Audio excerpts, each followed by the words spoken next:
Summer season মানেই গরম, আর এই গরম আমাদের কারোরই পছন্দ হয় না, রোদ তাপ।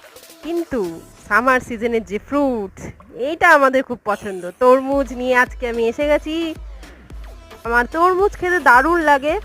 এই যে তরমুজ আর বিভিন্ন ফল গরমকালে, ও একদম হেভি। এবার আমি তরমুজ খেয়েও দেখাবো। এই যে ট্যান, এবার একটা একটা করে তরমুজ খাবো আমি। ও হেভি হেভি হেভি, ফাটাফাটি ফাটাফাটি।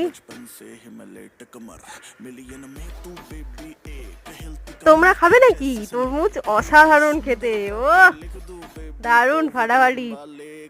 তরমুজের কোনো ফল হয় নাকি? আমও আছে অবশ্য। এ নাও খাও। কিন্তু শেষ হয়ে গেল তরমুজ, কি করা যাবে। তোমরা কিন্তু অবশ্যই লাইক কমেন্ট শেয়ার সাবস্ক্রাইব করো।